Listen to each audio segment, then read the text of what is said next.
नमस्कार दोस्तों, स्वागत है आप सभी का सौरभ स्टडी पॉइंट में। जैसा कि आप लोग को पता है कि हम आपको पेट की तैयारी करवा रहे हैं, तो जो भी बच्चे पेट की तैयारी कर रहे हैं उनके लिए बहुत ही अच्छा दोस्तों समय है। और जैसा कि आप लोग को पता है कि हमारे एग्ज़ाम की डेट भी आ चुकी है, तो अगर आप लोग कम समय में बेहतर तैयारी करना चाहते हैं तो जुड़े रहिए हमारे चैनल के साथ में। आइए शुरू करते हैं। इसी के साथ में हमारा पहला प्रश्न क्या दिया गया है, तो पहले प्रश्न के बारे में अगर हम बात करते हैं कि धार्मिक में प्रत्यय में है, हमको बताना है कि धार्मिक वर्ड लिखा है इसमें प्रत्यय क्या है, तो इसका हमको सही जवाब बताना है। क्या हो जाएगा, तो इसका सही जवाब हमारा क्या हो जाएगा, इक जो है धार्मिक में कौन सा प्रत्यय लगा हुआ है, इक प्रत्यय लगा हुआ है। अगर बात करते हैं प्रत्यय के बारे में, तो जो प्रत्यय होता है दोस्तों वो हमेशा शब्द के पीछे जुड़ा होता है। कहाँ होता है, शब्द के पीछे होता है। अगर बात करते हैं यहाँ पे उपसर्ग अगर आ जाता है दोस्तों, उपसर्ग जो होता है वो शब्द के कहाँ पे जुड़ा होता है, आगे जुड़ा होता है। कहाँ होता है, शब्द के आगे जुड़ा होता है दोस्तों। उपसर्ग शब्द के आगे होता है, और अगर बात करें प्रत्यय कहाँ होता है, तो शब्द के पीछे होता है। तो दोस्तों ये आप लोग आसानी से इसको याद कर सकते हैं, जिसको एक ट्रिक कह सकते हैं। तो इससे आप क्या कर सकते हैं, प्रत्यय और उपसर्ग को पहचान सकते हैं। तो आइए देखते हैं इसी के साथ में हमारा अगला प्रश्न क्या दिया गया है। अगले प्रश्न के बारे में अगर हम बात करते हैं कि आकर्षण का विलोम है, हमको बताना है कि निम्नलिखित में चारों ऑप्शन में से आकर्षण का विलोम क्या हो जाएगा, तो इसका सही जवाब क्या हो जाएगा, विकर्षण जो होगा हमारा सही जवाब हो जाएगा। तो सेकंड ऑप्शन हमारा क्या होगा, राइट हो जाएगा दोस्तों। सेकंड ऑप्शन हमारा जो होगा वो राइट हो जाएगा। तो आकर्षण का विलोम क्या हो जाएगा, विकर्षण हो जाएगा। तो दोस्तों आप लोग वीडियो पे अंत तक बने रहे, क्योंकि जितने भी महत्वपूर्ण प्रश्न हैं पेट से रिलेटेड वो सारे प्रश्न हम आप लोगों को कराएंगे।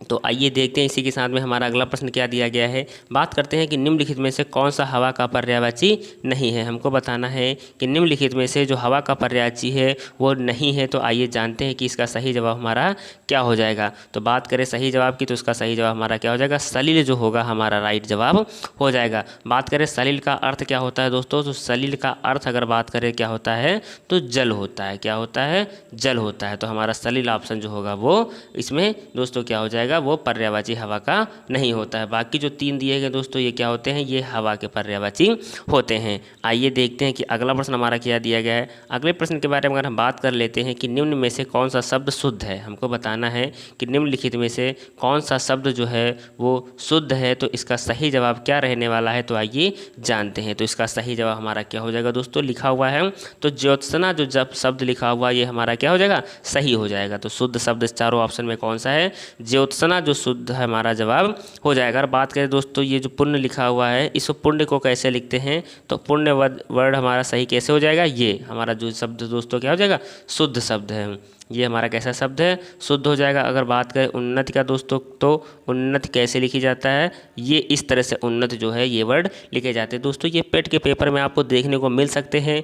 तो उम्मीद करता हूं दोस्तों कि आप लोग वीडियो पे अंत तक बने रहें, क्योंकि जितने भी महत्वपूर्ण प्रश्न हैं वो सभी प्रश्न हम आप लोगों को करा रहे हैं। अगर बात करें दोस्तों क्षमा को, क्षमा का शुद्ध रूप क्या हो जाएगा, तो क्षमा का जो शुद्ध रूप होता है दोस्तों किस तरह से लिखा जाता है, तो इसका सही शब्द हमारा क्या हो जाएगा, क्षमा हो जाएगा। तो ये दोस्तों जो शुद्ध शब्द हैं एग्जाम के लिए वेरी वेरी इंपॉर्टेंट साबित होने वाले हैं। तो आइए देखते हैं इसी के साथ में अगला प्रश्न हमारा क्या दिया गया है। अगले प्रश्न के बारे में अगर हम बात करते हैं कि निम्नलिखित में से वाक्य शुद्ध है। हमको बताना है कि जो चार ऑप्शन दिए गए हैं, चारों ऑप्शन में कौन सा शब्द जो होगा वो शुद्ध हो जाएगा, कौन सा वाक्य हमारा सही हो जाएगा। तो आइए जानते हैं। तो अगर बात करें मैं घर जाना है दोस्तों, तो ये भी दोस्तों क्या हो जाएगा, गलत हो जाएगा। क्या हो जाएगा दोस्तों, गलत हो जाएगा। मैंने घर जाना है दोस्तों, ये भी गलत हो जाएगा।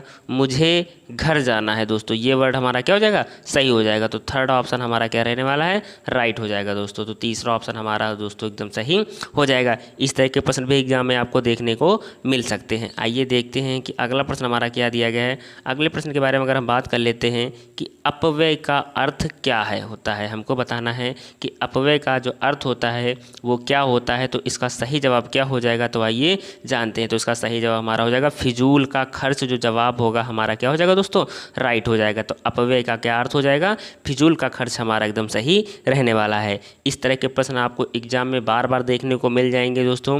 तो उम्मीद करते हैं कि आप लोग को ये सारे प्रश्न बहुत अच्छे से समझ में आ रहे हैं। और अगर आप लोग बता देना चाहेंगे कि अगर आप हमारे चैनल पे अभी तक नए हैं तो हमारे चैनल को दोस्तों सब्सक्राइब कर लीजिएगा। आइए देखते हैं इसी के साथ में हमारा अगला प्रश्न क्या दिया गया है। अगले प्रश्न के बारे में अगर हम बात करते हैं कि निम्न में से कौन सा विदेशी शब्द है, निम्न में से कौन सा है जो विदेशी विदेशी शब्द है, तो आइए इसका सही शब्द जानते हैं कि सही जवाब हमारा क्या हो जाएगा। तो सही जवाब हमारा क्या हो जाएगा, मील जो है हमारा कौन सा शब्द है, विदेशी शब्द है। कौन सा है, विदेशी शब्द है। आइए इसी क्रम में बढ़ते हैं अगले प्रश्न की ओर। अगला प्रश्न हमारा दिया गया है कि कथा का बहुवचन है, कथा का बहुवचन क्या है, तो इसका सही जवाब क्या है। तो आइए इसके बारे में हम जानते हैं। तो कथा का जो बहुवचन होता है तो वो क्या हो जाता है दोस्तों, कथाएं हो जाता है। क्या हो जाता है, कथाएं हो जाता है। तो सही जवाब हमारा क्या हो जाएगा, डी ऑप्शन हमारा जो है, चौथा ऑप्शन जो हमारा है वो क्या हो जाएगा, एकदम सही हो जाएगा। तो कथा का बहुवचन क्या हो जाएगा, कथाएं हो जाएगा। आइए देखते हैं कि अगला प्रश्न हमारा क्या दिया गया है। अगले प्रश्न के बारे में अगर हम बात करें कि रास्ता देखना मुहावरे का अर्थ है, रास्ता देखना मुहावरे का अर्थ है, तो इसका सही जवाब क्या हो जाएगा। तो आइए जानते हैं कि इसका सही जवाब क्या रहने वाला है। तो प्रतीक्षा करना हमारा क्या हो जाएगा, राइट हो जाएगा। रास्ता देखने का मतलब दोस्तों क्या होता है, प्रतीक्षा करना होता है। तो सही जवाब हमारा क्या हो जाएगा, चौथा ऑप्शन जो है हमारा एकदम राइट हो जाएगा। और दोस्तों आप लोगों को बता देना चाहेंगे कि अगर आपने अभी तक पार्ट 1, 2, 3, 4, 5, 6 और दोस्तों ये जो पार्ट है कौन सा है, 7 नंबर का। तो पेट के लिए दोस्तों जितने भी महत्वपूर्ण प्रश्न बन रहे हैं वो सारे प्रश्न हम आप लोगों को करा रहे हैं। अगर आपने अभी तक भी पार्ट 1, पार्ट 2 नहीं देखा है दोस्तों, तो आप लोग हमारे डिस्क्रिप्शन बॉक्स में जा करके वहाँ से आप पार्ट 1, 2, 3, 4, 5, 6 तक दोस्तों देख सकते हैं, जो आपको एग्जाम में बहुत अच्छा साबित रिजल्ट करने वाले हैं। तो आइए देखते हैं कि अगला प्रश्न हमारा क्या दिया गया है। अगले प्रश्न के बारे में अगर हम बात करते हैं कि निम्न में दंत वर्ण कौन सा है, निम्न में से दंत वर्ण कौन सा है, तो इसका सही जवाब क्या रहने वाला है। तो आइए जानते हैं। तो इसका सही जवाब क्या हो जाएगा, हमारा स जो हमारा होगा क्या हो जाएगा, द। तो सा जब शब्द है दोस्तों, वर्ड है दोस्तों, ये हमारा कौन सा वर्ड है, दंत वर्ण है। जो दोस्तों जो दांत से टच होकर के जो वर्ड निकले वो हमारे कौन से होते हैं, दंत वर्ड होते हैं। तो सा हमारा दोस्तों क्या हो जाएगा, सही जवाब हो जाएगा। आइए देखते हैं कि अगला प्रश्न हमारा क्या दिया गया है। अगले प्रश्न के बारे में अगर हम बात कर लेते हैं कि लोदी वंश का संस्थापक कौन था, लोदी वंश का संस्थापक कौन था, तो इसका सही जवाब क्या हो जाएगा। तो आइए जानते हैं। तो इसका सही जवाब हमारा क्या हो जाएगा, बहलोल लोदी हमारा जो जवाब होगा एकदम राइट हो जाएगा। इस तरह के प्रश्न दोस्तों एग्जाम में आप लोगों को देखने को मिल सकते हैं। तो आइए इसी के साथ में हम शुरू करते हैं। अगला प्रश्न हमारा क्या दिया गया है। अगले प्रश्न के बारे में अगर हम बात कर लेते हैं कि हल्दी घाटी की लड़ाई किनके बीच लड़ी गई थी। हमको बताना है कि जो हल्दी घाटी की लड़ाई हुई थी दोस्तों वो किनके बीच हुई थी। तो इसका सही जवाब क्या रहने वाला है। तो आइए जानते हैं। तो बात करें अगर हल्दी घाटी की लड़ाई किनके बीच हुई थी, तो इसका सही जवाब हमारा क्या हो जाएगा दोस्तों, अकबर और राणा प्रताप सिंह के बीच में। किसके बीच में, अकबर और राणा प्रताप सिंह के बीच में दोस्तों हल्दी घाटी की लड़ाई हुई थी। दोस्तों ये बार बार एग्जाम में आपको देखने को मिल सकता है। तो दोस्तों वीडियो पे अंत तक बने रहें, क्योंकि जितने भी महत्वपूर्ण प्रश्न हैं वो सारे प्रश्न हम आप लोगों को करा रहे हैं। आइए देखते हैं इसी क्रम में अगला प्रश्न हमारा क्या दिया गया है। अगले प्रश्न के बारे में अगर हम बात कर लेते हैं कि निम्नलिखित में से किसे भारतीय पुनर्जागरण का जनक माना जाता है, कि निम्नलिखित में से किसे भारतीय पुनर्जागरण का जनक माना जाता है दोस्तों। तो आइए इसका सही जवाब के बारे में जानते हैं। तो इसका सही जवाब हमारा क्या रहने वाला है। तो राजा राम मोहन राय को किसको माना जाता है, पुनर्जागरण का जनक किसे माना जाता है, राजा राम मोहन राय को माना जाता है। तो सही जवाब हमारा क्या हो जाएगा, पहला ऑप्शन हमारा एकदम राइट हो जाएगा। आइए देखते हैं कि अगला प्रश्न हमारा क्या दिया गया है। अगले प्रश्न के बारे में अगर हम बात कर लेते हैं कि मोतीलाल नेहरू और चित्तरंजन दास किस पार्टी के संस्थापक थे।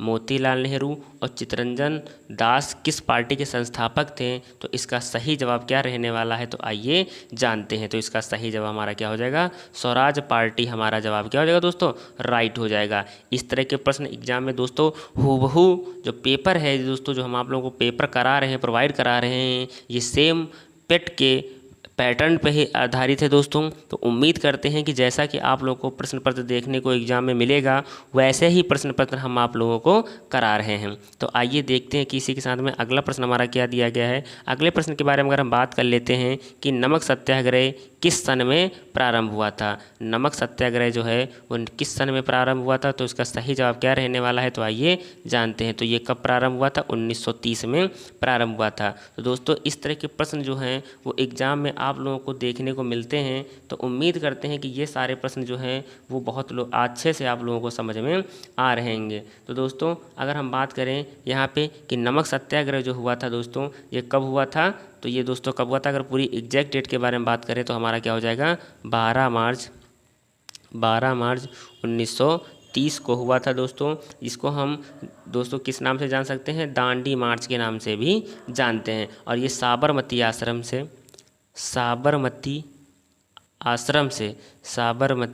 आश्रम से शुरू हुआ था दोस्तों, जो 78 अपने साथियों के साथ में, कितने 78 साथियों के साथ में इन्होंने, गांधी जी ने शुरू की थी मार्च, जो दांडी यात्रा थी, ये अपने 78 सहयोगियों के साथ में इसको शुरू किया था। और नमक कानून तोड़कर इन्होंने अपने औपचारिक रूप से फिर इन्होंने सवज्ञ आंदोलन का शुभारंभ किया था। तो आइए देखते हैं कि अगला प्रश्न हमारा क्या दिया गया है। अगले प्रश्न के बारे में अगर हम बात करते हैं कि पाक स्ट्रेट भारत और किस देश के बीच स्थित है। जो पाक स्ट्रेट है दोस्तों, वो भारत और किस देश के बीच स्थित है, तो इसका सही जवाब क्या रहने वाला है। तो आइए बात करते हैं। तो पाक जल संधि जो है दोस्तों, वो भारत और श्रीलंका के बीच में है। किसके बीच में, भारत और श्रीलंका के बीच में है। तो हमारा जो पहला ऑप्शन है दोस्तों क्या हो जाएगा, एकदम सही हो जाएगा। तो पाक जल संधि जो है, पाक स्ट्रेट जो है, वो भारत और श्रीलंका के बीच में स्थित है। आइए देखते हैं कि अगला प्रश्न हमारा क्या दिया गया है। अगले प्रश्न के बारे में अगर हम बात कर लेते हैं कि क्षेत्रफल की दृष्टि से भारत का कौन सा राज्य सबसे बड़ा है। क्षेत्रफल की दृष्टि से भारत का सबसे बड़ा राज्य कौन सा है, तो इसका सही जवाब हमारा क्या हो जाएगा, राजस्थान हमारा वर्ड एकदम सही हो जाएगा। तो सही ऑप्शन हमारा क्या हो जाएगा, तीसरा ऑप्शन है दोस्तों, हमारा क्या हो जाएगा, राइट हो जाएगा। अगर बात कर लेते हैं कुल क्षेत्रफल की, कुल क्षेत्रफल की, राजस्थान का जो कुल क्षेत्रफल है कितना है दोस्तों, तो इसका अगर सही जवाब बात करें तो कितना हो जाएगा, 3,42,239 वर्ग किलोमीटर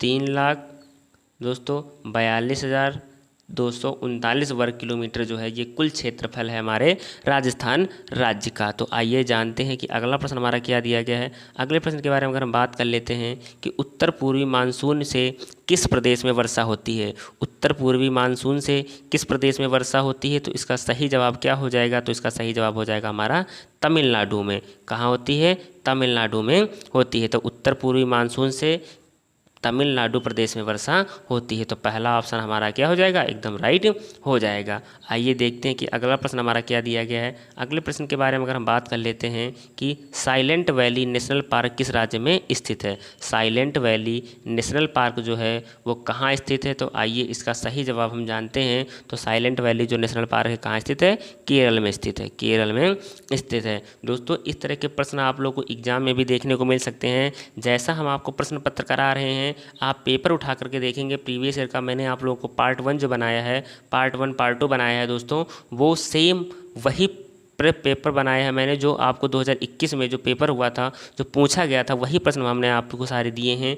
तो उम्मीद करते हैं कि आप लोग सेम पैटर्न के पेपर को आप लोग पढ़ रहे हैं, देख रहे हैं, जो आपको एग्ज़ाम में बहुत अच्छा दोस्तों लाभ मिलने वाला है एग्ज़ाम के टाइम पे। तो आइए देखते हैं कि इसी के साथ में अगला प्रश्न हमारा क्या दिया गया है कि क्रिकेट बैट के लिए विलो कहाँ से प्राप्त हुआ था। क्रिकेट बैट के लिए जो विलो है वो कहाँ से प्राप्त हुआ था, तो इसका सही जवाब क्या हो जाएगा, तो आइए जानते हैं। तो इसका सही हमारा जवाब क्या हो जाएगा, शंकुवृक्षी वन से। कहाँ से प्राप्त हुआ था, शंकुवृक्षी वन से दोस्तों विलो प्राप्त हुआ था। तो अगर बात करें, यह वन जो है ठंडे प्रदेशों में पाए जाते हैं। कहाँ पाए जाते हैं, ठंडे प्रदेशों में पाए जाते हैं, ठंडे प्रदेशों में पाए जाते हैं। वन कहाँ पाए जाते हैं, जो शंकुवृक्षी वन होते हैं ठंडे प्रदेशों में पाए जाते हैं। भारत में जम्मू कश्मीर राज्यों में विलो निर्मित क्रिकेट बैट के उत्पादन के लिए जाना जाता है। भारत में जो जम्मू एंड कश्मीर है दोस्तों, जम्मू एंड कश्मीर है, ये विलो निर्मित, इससे विलो निर्मित जो बैट हैं, क्रिकेट बैट हैं, उत्पादन के लिए जाने जाते हैं। किसके लिए जाने जाते हैं, उत्पादन के लिए जाना जाता है। तो दोस्तों इस तरह के जितने भी प्रश्न महत्वपूर्ण प्रश्न बन रहे हैं, वो सारे प्रश्न हम आप लोगों को बता रहे हैं और कराते जा रहे हैं। तो आइए देखते हैं कि अगला प्रश्न हमारा क्या दिया गया है कि फसल कर्ज के लिए बैंक को अदा किया गया ब्याज है।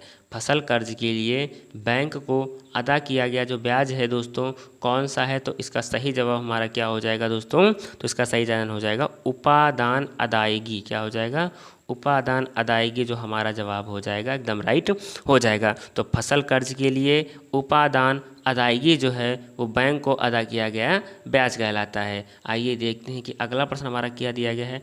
अगले प्रश्न के बारे में अगर हम बात कर लेते हैं कि निम्नलिखित में से कौन सा एक राजकोषीय नीति का यंत्र नहीं है।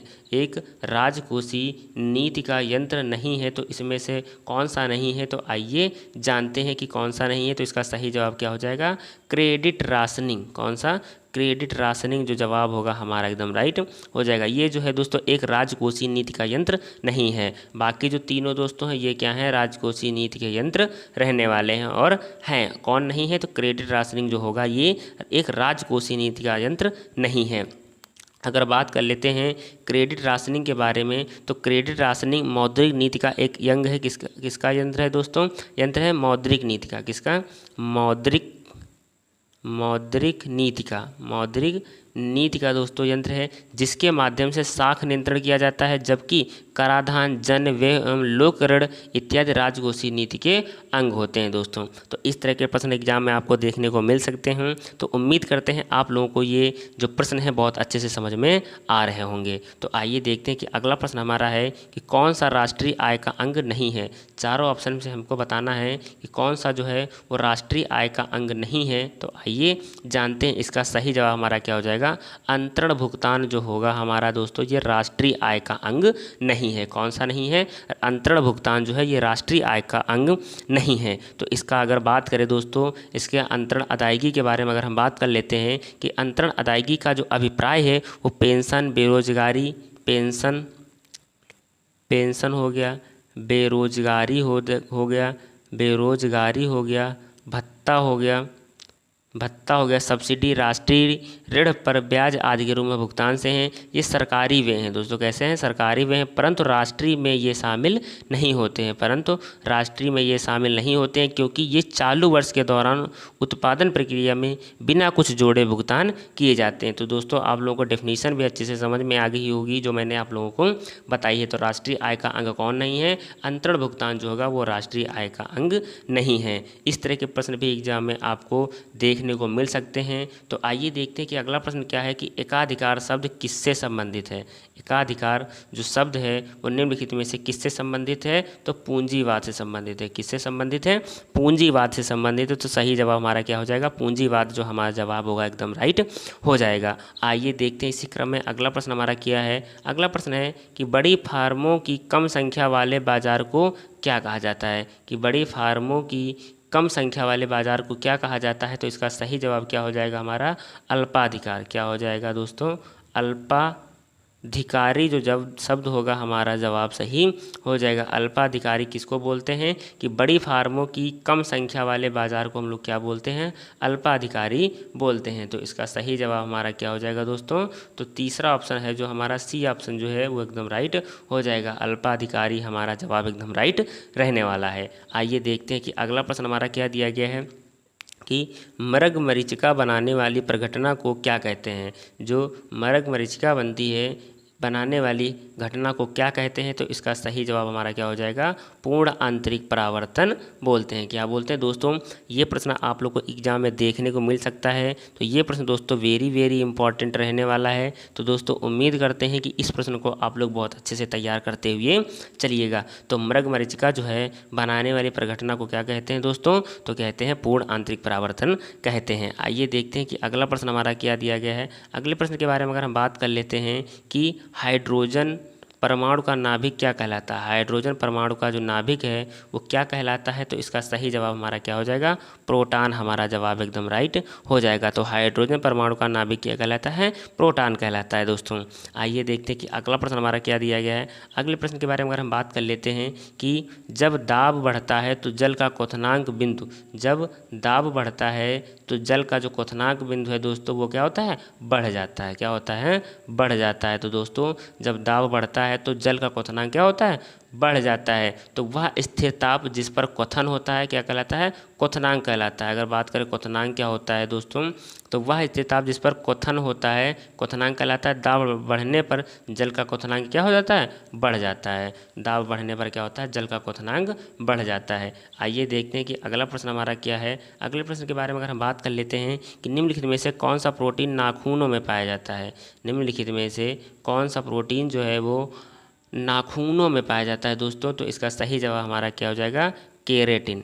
कौन सा हो जाएगा हमारा जवाब, केरेटिन जो प्रोटीन होता है कहाँ पाया जाता है, हमारे नाखूनों में मौजूद होता है दोस्तों। तो इसका सही जवाब क्या हो जाएगा, केरेटिन हमारा जवाब क्या हो जाएगा, एकदम राइट हो जाएगा। तो सेकंड ऑप्शन हमारा एकदम सही रहने वाला है। आइए देखते हैं कि अगला प्रश्न हमारा क्या दिया गया है। अगला प्रश्न हमारा दिया गया है कि मानव त्वचा को रंग देने वाला वर्णक है। मानव त्वचा को रंग देने वाला वर्णक कौन सा है दोस्तों, इसमें कौन सा हमारा जवाब जो होगा वो एकदम राइट रहने वाला है। तो इसका सही जवाब क्या हो जाएगा, मैलेनिन जो जवाब होगा हमारा एकदम राइट हो जाएगा। तो मैलेनिन का क्या काम होता है दोस्तों, ये मानव त्वचा को रंग देने वाला वर्णक होता है। तो दोस्तों उम्मीद करते हैं कि आप लोगों को ये वीडियो बहुत अच्छी लगी होगी। तो अगर आप लोगों को ये वीडियो अच्छी लगी हो तो दोस्तों लाइक कमेंट शेयर करना ना भूलें। और अगर आप हमारे चैनल पे अभी तक नए हैं तो दोस्तों नए हैं तो हमारे चैनल को सब्सक्राइब कर लीजिएगा, ताकि दोस्तों आप लोगों को डेली जो आप लोगों को ये वीडियो मिल रही है एग्ज़ाम तक दोस्तों, मैं कोशिश करूंगा दोस्तों कि आप लोग को डेली एक वीडियो मिले जो एग्ज़ाम में दोस्तों आपको दोस्तों 90+ स्कोर दोस्तों क्या हो मिल जाए दोस्तों। तो 90+ अगर स्कोर करना चाहते हैं दोस्तों, अपने पेट का स्कोर 90+ करना चाहते हैं तो दोस्तों चैनल को सब्सक्राइब कर लीजिएगा, क्योंकि जितने भी महत्वपूर्ण प्रश्न हैं वो सारे प्रश्न हम आप लोगों को कराएंगे। और दोस्तों जितने भी महत्वपूर्ण से महत्वपूर्ण प्रश्न हैं दोस्तों वो सारे प्रश्न हम आप लोगों को कराएंगे जो एग्ज़ाम में आपको बहुत अच्छे साबित होने वाले हैं। तो दोस्तों अगर आप लोगों को ये वीडियो अच्छा लगा हो तो लाइक कमेंट शेयर करना ना भूलें। और अगर आप हमारे चैनल पे अभी तक नए हैं तो हमारे चैनल को सब्सक्राइब कर लीजिएगा। धन्यवाद।